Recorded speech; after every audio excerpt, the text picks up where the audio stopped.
liquid drop model of nucleus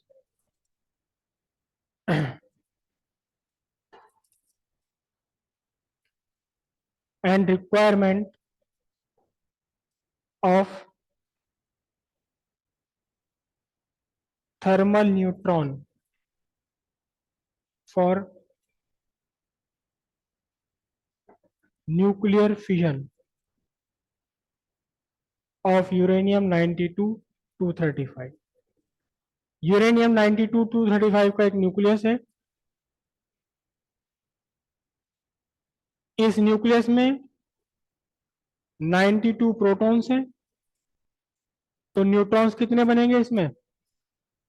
neutrons कितने बनेंगे?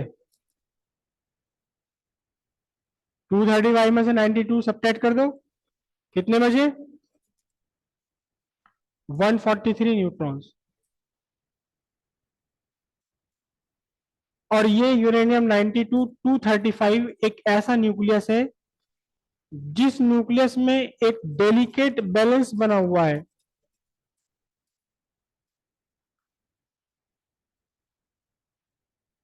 Delicate balance बना हुआ है किस किस के बीच में?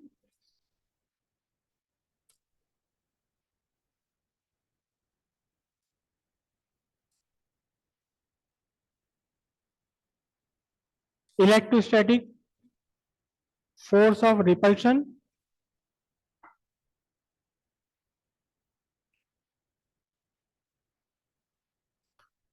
और कौन सा? Nuclear force of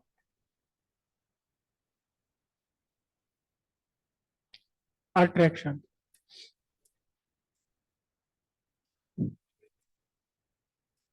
nuclear force of attraction इतना है कि उसने बस न्यूक्लियस को जस्ट बांध के रखा हुआ है। बड़ा न्यूक्लियस है, बड़े न्यूक्लियस में न्यूक्लियॉन्स के बीच का डिस्टेंस बहुत बड़ा हो गया। एक प्रोटॉन यहां रखा है, एक प्रोटॉन यहां रखा है किनारे पर, तो इनके बीच रिपल्शन है बना हुआ। हैवी न्यूक्लियस में न्यूक्लियॉन्स के बीच का डिस्टेंस बहुत बड़ा हो गया, इतना बड़ा हो गया कि attraction, nuclear force of attraction कम पड़ गई, क्योंकि न्यूक्लियर फोर्स ऑफ अट्रैक्शन एक शॉर्ट रेंज फोर्स है। इस किनारे का प्रोटॉन और इस किनारे का प्रोटॉन एक दूसरे से न्यूक्लियर फोर्स ऑफ अट्रैक्शन की रेंज से तो बाहर निकल गए, लेकिन अभी भी इलेक्ट्रोस्टैटिक फोर्स ऑफ रिपल्शन की रेंज में है। तो रिपल्शन बढ़ा जा रहा है, यहां पर रिपल्शन बड़ा लार्ज हो गया, और इसी रिपल्शन के कारण यहां से प्रोटॉन न्यूट्रॉन मिलकर अल्फा पार्टिकल के रूप में बाहर निकलते रहते हैं। स्टेबल अनस्टेबल न्यूक्लियस बन गया। तो एक डेलिकेट बैलेंस बना हुआ है इलेक्ट्रोस्टैटिक फोर्स ऑफ रिपल्शन और न्यूक्लियर फोर्स ऑफ अट्रैक्शन के बीच में। अगर आपने इसके ऊपर एक न्यूट्रॉन का बम्बार्डमेंट कर दिया, एक न्यूट्रॉन इसके ऊपर आपने मारा, तो ये न्यूट्रॉन इस बैलेंस को डिस्टर्ब कर देता है। इस न्यूट्रॉन ने बैलेंस को डिस्टर्ब किया। डिस्टर्ब करने के बाद, डिस्टर्ब करने का क्या मतलब है? इसका जो न्यूक्लियस का अपना स्ट्रक्चर था, इस न्यूक्लियस के स्ट्रक्चर को इसने चेंज कर दिया, बीच में एक गड्ढा बना दिया। अब क्या हुआ कि ये वाले न्यूक्लियन और ज्यादा डिस्टेंस पर पहुंच गए, तो न्यूक्लियॉन्स के बीच का इलेक्ट्रोस्टैटिक फोर्स ऑफ रिपल्शन अभी भी है, लेकिन अट्रैक्शन बिल्कुल खत्म हो गया। तो एक बार ये बैलेंस डिस्टर्ब हुआ, ये जो बीच में नेक बन गया है, गड्ढा बन गया, ये गड्ढा और गहराया और अल्टीमेटली इसके दो पार्ट अलग अलग हो गए। बिल्कुल एक लिक्विड ड्रॉप की तरह, जैसे एक लिक्विड ड्रॉप है, उसको आपने छेड़ा और वो दो टुकड़ों में टूट गई। लेकिन अगर इस न्यूट्रॉन की एनर्जी बहुत ज्यादा लार्ज है, बहुत ज्यादा लार्ज है, इस न्यूट्रॉन की एनर्जी बहुत ज्यादा तेजी के साथ भागा हुआ आ रहा है, तो ये न्यूट्रॉन इस न्यूक्लियस को पार करके निकल सकता है। ये न्यूट्रॉन इस न्यूक्लियस को डिस्टर्ब किए बिना पार करके निकल जाएगा।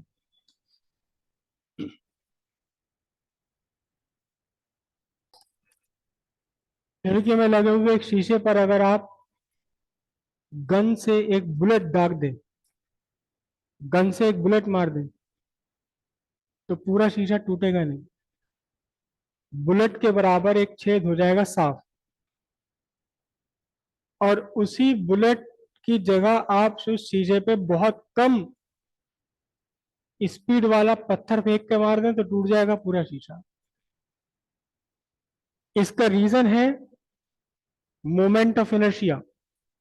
Moment of sorry inertia, moment of inertia नहीं, इनर्शिया।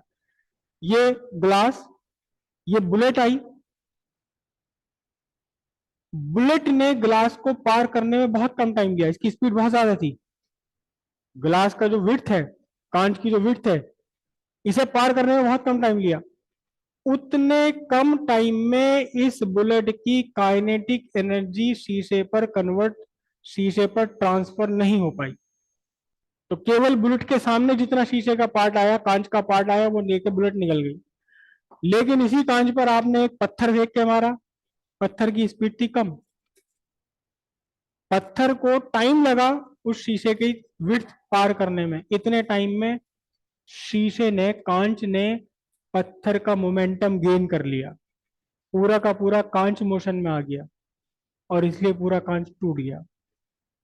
तो ठीक इसी तरह से अगर ये न्यूट्रॉन बहुत तेज चलने वाला न्यूट्रॉन है तो ये इस बैलेंस को डिस्टर्ब किए बिना न्यूक्लियस में से पार निकल जाएगा। तो इसकी एनर्जी कम होनी चाहिए। कितनी एनर्जी होनी चाहिए? एनर्जी होनी चाहिए आपकी, एनर्जी ऑफ न्यूट्रॉन होनी चाहिए अबाउट 1/40 इलेक्ट्रॉन वोल्ट। अगर इससे ज्यादा एनर्जी का न्यूट्रॉन है तो फिर वो न्यूक्लियस को पार चला जाएगा। न्यूक्लियस का रिपल्शन कोई नहीं है न्यूट्रॉन पर, प्रोटॉन तो न्यूक्लियस को छू भी नहीं सकता क्योंकि रिपल्शन है। ये न्यूट्रॉन है, इस पर कोई रिपल्शन नहीं है और बहुत तेजी के साथ भागा रहा है। इस बैलेंस को डिस्टर्ब किए बिना आगे निकल जाएगा और न्यूक्लियस का फिशन नहीं होगा। तो वो न्यूट्रॉन जिनकी एनर्जी 1/40 इलेक्ट्रॉन वोल्ट से कम है, जो इस बैलेंस को डिस्टर्ब करके न्यूक्लियस को स्प्लिट करा सकते हैं, इन न्यूट्रॉन का नाम दिया जाता है थर्मल न्यूट्रॉन। ठीक है, लिखिए। हेडिंग डाली इसमें आपने? हेडिंग डाल ली? हेडिंग है ये, liquid drop model of nucleus and the requirement of thermal neutron for nuclear fission of uranium 92-235 in a heavy nucleus like uranium 92-235. There is a delicate balance between electrostatic repulsion and nuclear force of attraction. Hence the nucleus is unstable. Hence the nucleus is unstable. It's a slow moving neutron called thermal neutron having kinetic energy not greater than 1/40 electron volt strike this nucleus, comma, this balance is disturbed. Neck is developed, neck, gala, neck is developed